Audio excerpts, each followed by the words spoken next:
Hello, mga ka-sounds. Ah, Meron akong ah,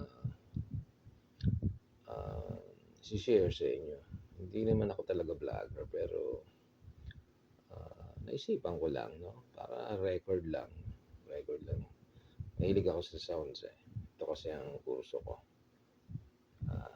Okay, so nakabili ako ng sa Shopee to, sa Behringer Class A. So, share ko lang sa inyo. So, Class A. Ito, papakita ko muna sa inyo. Ayan. So, ito, ayan, original. Sa original, meron siyang model number dyan sa may kaliwa na yan, sa baba. Dito, sa Class A, wala. So, ganun pa rin, hindi mo pa rin mahalata. Tapos, itong, sa original, itong linya na to, na label, halos kadikit nito. Tapos yung LED nasa baba. So, dito sa naman sa Class A, nasa gitna yung LED ng dalawang label. Okay? So, ayan siya. Yung mga features niya, halos katulad lang din ng mga XDB, Sundra. Ayan. Meron siyang input level, tapos may low cut siya. Yun sa mga common na katulad na sa DBX. Yan, 40 Hz at sa kanya 25 Hz. Tapos may low cut na button siya. Umiilaw yan. So siguro may part 2 to para do sa sound test natin. Sound check. Okay? So dito, so meron din crossover frequency yan. Ayan. So 440 to 9.3 kilohertz. Dun sa yung yun, sa times 10. So times 1, 44 Hz to 930 Hz. Okay, tapos dito naman, para yan sa low, sa low, sa low, sa low mid. Parang sa mid high, yan, uh, meron siyang 440 to 9.3 kilohertz. So naka two-way lang ako kaya hindi ko ginagamit Disabled siya sa two-way. Ano lang siya, low tsaka kasi kulang ako sa mga cables kaya hindi ko siya kaya two-way lang ko. Capable pala siya ng two-way, three-way, stereo. Sa four-way naman mono. Sa four-way pag marami kang speakers tsaka pag nagmo-mobile system ka yan, gamit nila yan, pangmaramihan na yan. So saan na ba tayo? Sa delay, ito yung niya,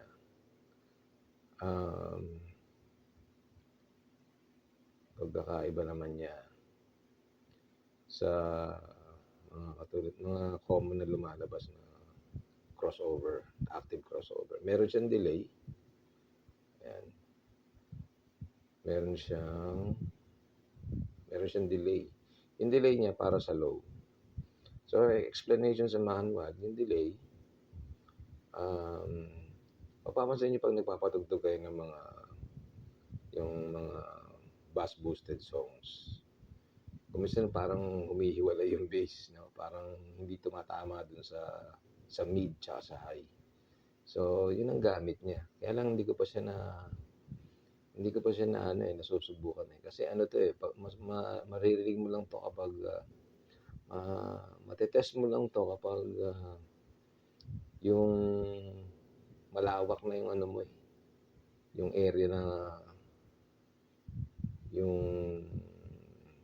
area nung mo ng pinatutugtugan para sa low lang yan. Dito naman sa gain, okay? Sa gain, meron tayong tatlo. Sa low, sa mid, tsaka high. So, itong tatlo, magagamit mo na sabay-sabay sa 3-way. Pwede rin sa 4-way. Yan. So sa gain, meron siya negative 6 to positive 6. Meron siya dito, ayan, dito sa may ito sa pacing to nakalagay sa manual pacing. So, ang napapansin ko dito, parang pag pinipindot mo, parang nagiging wide. Nagiging wide siya. Yan, nagiging wide. Dito naman, yung sounds niya parang nagiging wide. Ang ibang nakikita ko sa YouTube, sinasabi nila, yung pacing nga, parang binabaligtad mo yung signal, yung cycle ng signal. Actually, hindi yung yung connection ng speaker, hindi. Pero siguro pag binaligtad mo yung connection ng speaker, babaligtad yung signal niya. Siguro ganun nga. Hindi ko pa sinubukan yun eh. Pero dito, sa na-experience ko rito sa may CX 3400, ito sa may Behringer Class A na to. Kapag pinindot mo to, ilaw yan. Tapos, parang magiging wide yung niya, sounds niya. Tapos may mute siya. Maganda rito sa mute. Makakapag-test ka. Kung ayaw mo muna madinig yung yung bass mo, yung mid mo, o yung high mo, pwede mong patayin muna. Kunyari, set-up mo muna yung high. Patayin mo muna yung mid tsaka low. Ganun lang gamit niya. So, isa pang features na wala sa ibang common na lumalabas na crossover, itong CD horn. Yung CD horn, siya,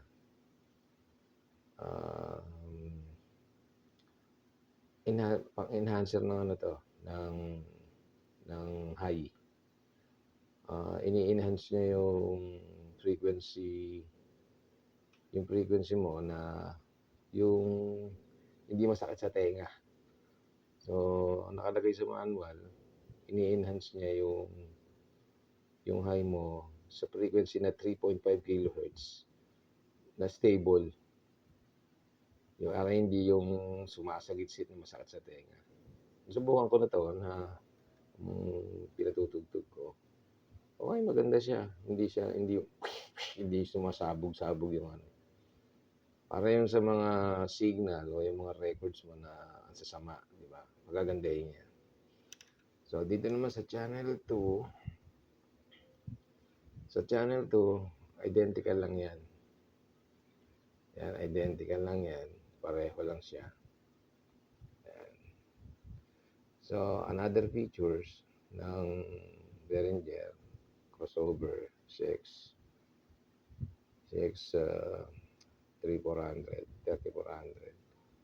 Meron siyang multiband limiter. Yung multiband, ito hindi ko sure talaga kung ano daw ito protector ng speaker. Kung ang high mo sobrang taas, no? Ito yung threshold niya. Kunyari, siniro mo lang yan. Nandiyan ka lang sa unity. Yung frequency niya o yung signal, hanggang dyan lang siya. So, hindi yan papasok sa speaker. Yung frequency na yan para sirain yung high mo. So, para dito yun. Para dito. Sa high. So, makikita mo, pag malakas na yung mga signal mo, yung limit na yan, iilaw yan pag nai-hit niya yung unity gain o yung threshold. Yan, iilaw yan. Yan. Ganun din sa kabila. Yan. Yan. Yun yung wala sa iba na sa common na mga crossover. Tapos, ang kakaiba naman dito sa Class A, toggle switch itong niya. Seesaw switch. Ito. Yan. Sa original, pinipress lang yan. Rectangle. Ayan yun halos square yun Ito naman, rectangle. So, pag unang tingin mo, parang Behringer talaga. So, siguro may part ako nito. para sa sound check. Isa pang napansin ko dito, eto kasi stereo to. Pag naka-stereo ka, two-way or three-way, nakailaw lagi yan. Pag nag-mono ka, ito naman ang iilaw. Napansin ko rito, nakasulat sa kanya mono. So, mono din, pero may ilaw yan. Stereo yan eh. Mali yung pagka-print. Ayan. So, ginawa ko, pinatungan ko na lang ng itim na pentel pen. Para hindi kita. Okay? So, dito, pag naka mono 4-way ka, switch sa likod, may switch sa likod dyan, papakita ko mamaya. So, ang mga gumagana, yan yung mga katapat na yan. Yan. Yan, katulad nito, example, yan. Yan ang gumagana lang. Ito rin. Iilaw yan, mapapansin mo. Pag naka-mono 4-way ka, iilaw dyan yung specific na band na o potentiometer dyan na pwede mo lang gamitin. Iilaw yan. So, sa mono 4-way, gagana din to. CD horn. Tweeter enhancer. So, ayan o. Makikita mo, nakatapat yan. May label, di ba? Ito, gagana yan. So, nakailaw yung mga LED na green na specific. Okay? So, makikita mo naman dito sa baba, andyan yung stereo 2-way or 3-way. Ito. So, andito yung label niya. Ayan. So, iilaw pa rin yung LED dyan na specific na gagana para sa kanya sa 2-way or 3-way. Okay? So, okay, punta tayo sa likod. So, ito yung taas niya. Ayan, makikita niya. Class A to, Class A. Okay, Class A. Parang, ang original naman, sa original, ito, yan, sa original, meron ditong naka-enclose yung ano niya, yung circuit niya dito. So ito, separate to eh. Meron ditong aluminum brace na parang ganito dito. So naka-enclose yung ano niya dito, yung PCB niya rito. Siguro para sa interference. Kasi nga ano eh, may mga circuit siya ng noise reducer, mga ganun, para hindi maanan mga interference, mga nakadikit sa kanya na device mo. Okay? So, ayan, cover niya yan, CX400. So, tingnan nyo, ayan. So, class A yan. So, punta tayo sa likod. So, ito naman yung sa likod. So, ayan, yung tingnan nyo sa likod na. Okay. Wala siyang fuse. Tapos, ayan, wala siyang fuse. Tapos, walang nakasulat kung saan siya gawa. Okay. Ayan. So, sa unang paggamit, kailangan set mo muna yung mode. Kung 4-way ka, sa mono 4-way yan, sa taas. Mono 4-way, press mo yan. Isa. So 4-way na yun. So ito, not valid. Yung dalawang nakapress. Sa stereo 2-way, 3-way naman, pareho nakaangat. Okay? Pareho nakaangat yan. So katulad ko, 2-way ang gamit ko. Nakapress yung una. Ito. Yan. Nakapress yung una. Yan. Ito, nakapress yung una. So yan ang gamit ko. So lahat na. Yan. 3-way pala yun. Okay. So, gusto ko yung two-way kasi sa pub, pwede mo rin gawin sa 3-way. Yung two-way, ang setup ko sa two-way, naka two-way ako, dalawang mid speaker, tsaka isang sub lang. Kasi kulang ako sa mga kable. Dalawa yung sub ko eh. So, isa lang ginagamit ko. Pero, gumagamit ako ng Losam. Pag Losam, ayan na. Ano natin. Pag Losam, ayan, pag Losam, ito lang magagamit mo tong side na to. Dito, wala siyang output. Sa load yan, wala siya dyang output. Pag Losam, ang may output lang, yung teka, ang may output lang yung high. Yan, yung high, tsaka yung low sum. Itong middle lang output dyan.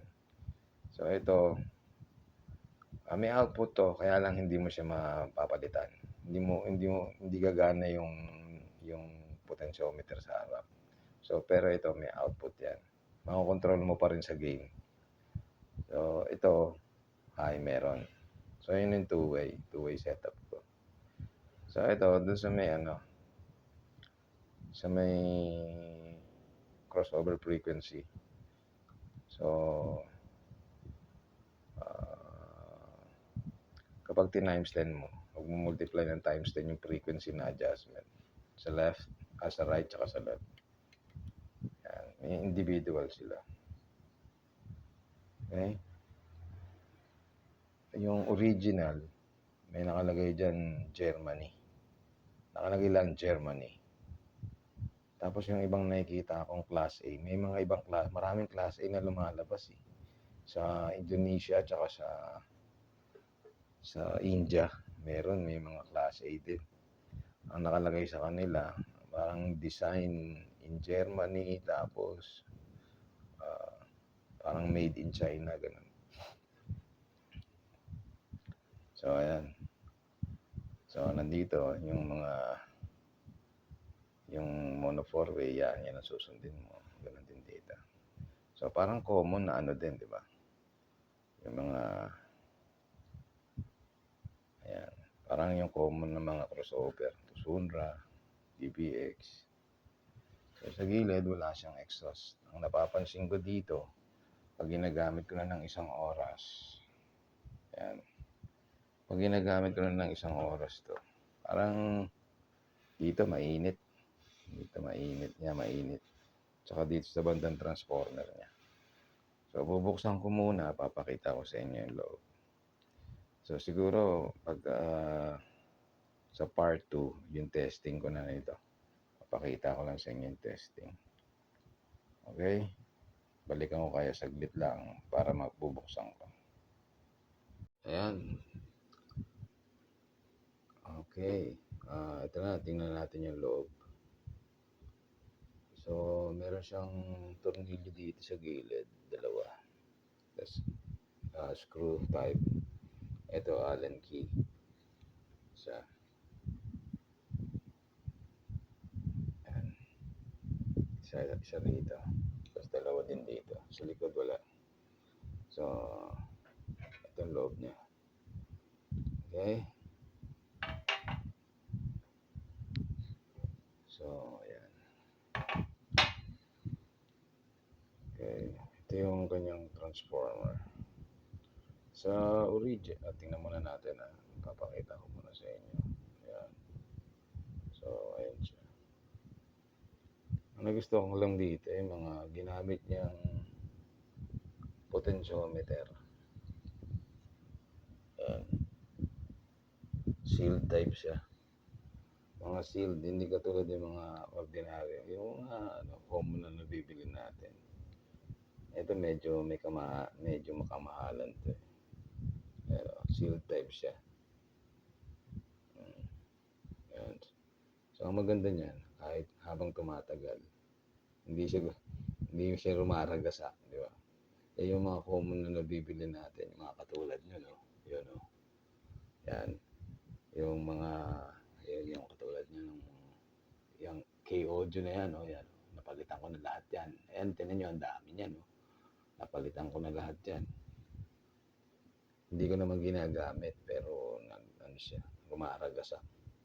So itong mga katulad nitong sealed type, yan, hindi rumaragasak yan kahit tumatagal na.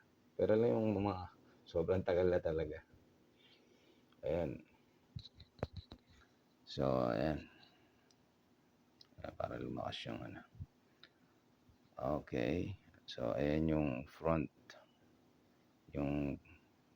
panel niya, yung board. Okay. So ito yung transformer niya.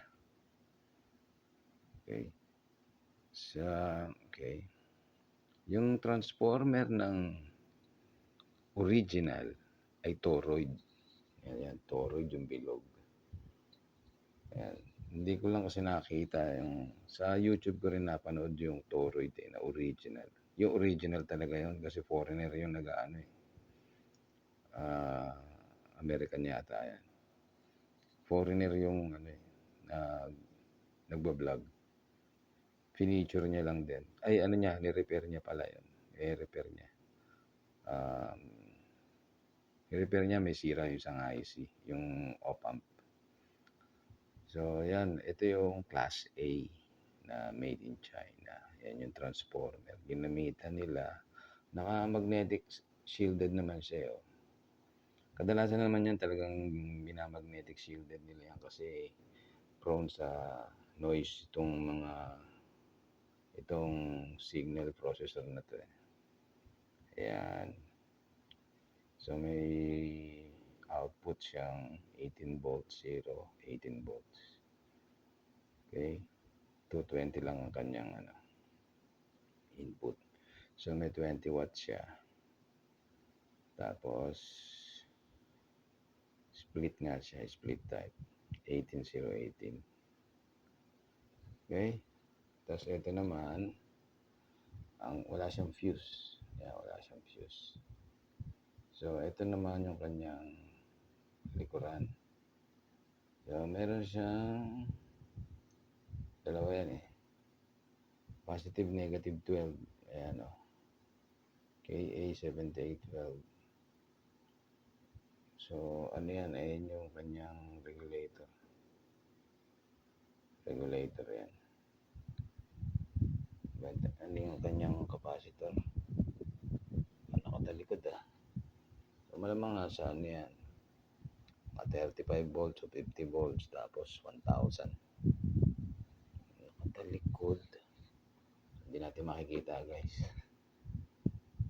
Okay, so ayan yung XLR nila.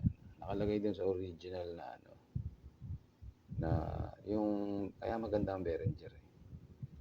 Kasi pag sinabi nilang gold-plated yung mga XLR nila, kasi pag gold-plated, ano yun? Kaya maganda tunog nun, walang noise yun. Hindi katulad itong mga China. Ano lang siya, lata. Tapos, ano lang, yun talagang gold-plated yun. Ito, ano lang eh, parang kinulayan lang yun sa China. Pero, ito maganda rin naman eh. Makikita mo yung switches niya. So, hindi naman siya sealed. Ayan. So, itong mga switches na to, katagalan. Kasi may buhay lang naman talaga, may lifespan talaga mga switches eh. Parang switches yan ng ilaw natin sa bahay. Bumibigay din yan. Ang sumisira ng switch, yung alikabok din talaga. Parang yung sa bahay natin. So, yun yung pulbos na alikabok yun sumisira din. So, ayan. So, ito yung cable niya papunta roon. So, original. Hindi ko kasi. Maraming IC yung original. Maraming IC yung pinakita nung gumagawa ron. May malaki, may maliit. Ito, yung mga IC niya. Tingnan natin kung ano yung IC niya. Kung makikita ako. Kita niyo ba?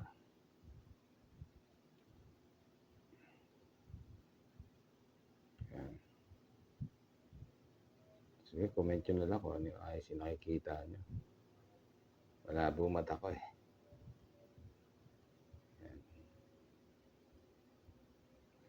ba yung IC niya?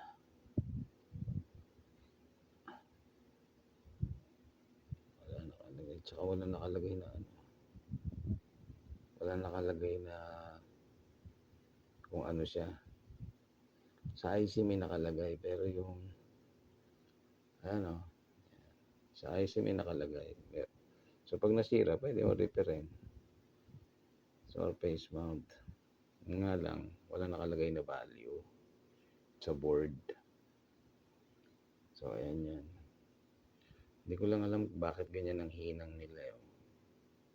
Yung hinang nila parang may ano eh. Parang namumuti eh, no? Hindi ko alam kung ano yan, ba't namumuti na yan eh. Ayan. Sa original, may mga icing, may mga op-amps na mahahaba eh, malaki. Siguro may mga 8 paa ang isang IC. Ito wala eh. So puro ano to, puro mga ano lang to, mga dual op-amp kada isang IC. Yun sa original may mga quad yun, quad apatan na op-amp sa isang IC. So ito ang kanyang board. Yan, yung board niya 3400X-A 2020. So 1217. Yan ang kanyang ano, manufacturing yan. O yung design ng board. Ayan o, Rev 01. Okay. Ayan. So wala akong nakikita rito malaking IC. So dito sa likuran niya, meron pa rin mga IC. Ano, dito sa likuran, ayan, op-amp din yan. Lahat yan, op-amp yan eh. So yan, pinaliit lang na katulad ng op-amp natin yan. Yung mga sa ordinaryong op-amp. Kaya lang yung mga model ng op-amp, parang advanced na. Kumbaga, ano na, mas matibay. Ano bang op-amp yan? Mga JRC, mga ganon. Wala akong kabisado eh. Teka, titingnan natin yung kanyang op-amp.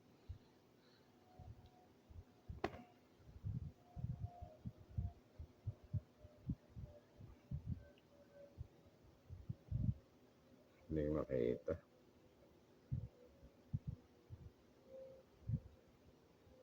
$4580 yata eh. O $4560. Yan, ayan ang kanyang IC. So, yan ang IC na ginamit para dito sa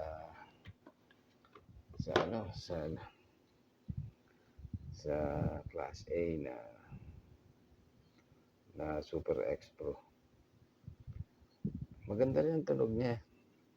So, siguro sa part 2 nito, papakita ko na lang sa inyo.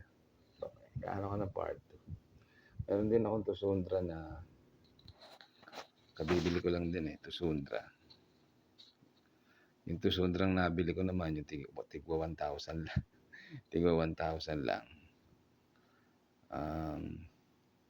Ano nila eh, kumbaga kinoskat na nila eh. Parang nandito na lang yung board tsaka dito. Tapos ganito rin ginawa nila, merong ano. Pero maganda rin ang tunog niya. Parang yung mga DBX din. Yan, DBX.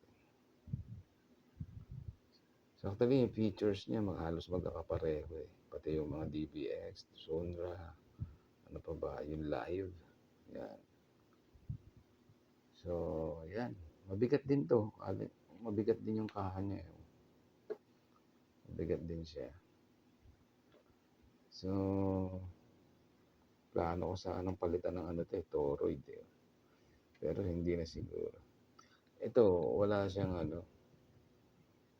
Sa sobrang dami ng IC na yan, ng mga op-amp na yan, talagang mag-iinit sa loob. Wala siyang ano eh, wala siyang singawan. Ang glow siya. Basta ang mahalaga doon, pag pinatutugtog mo to, tatanggalin mo yung takip niya, no? Kahit bukas yung likod, mainit pa rin eh. Yung equalizer na yun, yan, yung equalizer na yan, yung, yung may crossover na rin yan eh. Marami ring IC sa loob yan eh. Nag-iinit din. Ayan. Okay. So, ayan. Pinakita ko lang sa inyo. Ano to eh, parang records ko sa sarili ko to na, kumbaga, para lang maalala ko pagdating ng panahon, meron ako nabiling ito yung mga pinagbibili ko. Ayan. Retired na ako eh. Kaya, nagtatrabaho ako. Isa akong engineer. Nagtatrabaho ako. Wala akong panahon magkakalikot ng ganito. Ayan. So ngayon, wala akong magawa eh. Ayan. So, ayan. Ito ang mga pinagkakabalahan ko ngayon. Nagre-repair ako paminsan-minsan. Yan pala yung aking ayan sub ko. Ayan yung sub ko. Yung isa nasa loob. Wala mga speaker ko. Kumbaga, naipundar ko lang yan nung simula nung pandemic. Wala magawa eh. Ayan, sound trip lang. Walang, hindi pang negosyo, wala, hindi.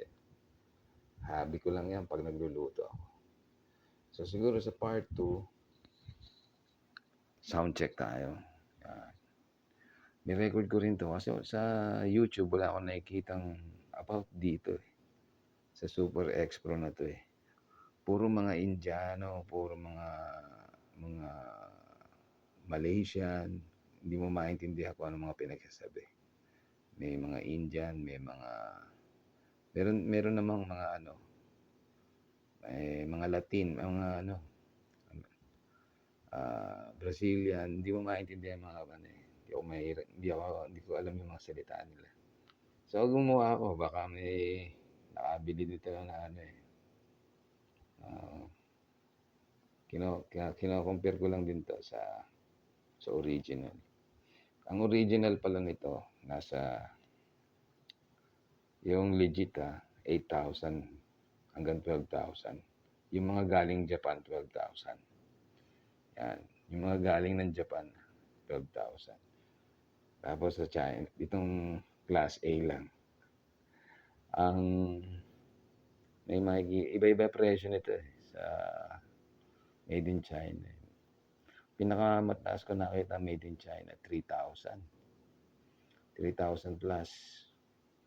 Ito nabili ko lang to sa Shopee, 2,300. Kasi meron akong voucher. Pero ang totoo niya presyo, 2,900. 2,900. So meron akong voucher na 600. Ginamit ko. So, okay naman. So, comment kayo dun sa may part 2 kung maganda tumunog o hindi. Okay? Thank you. Comment kayo. Thank you.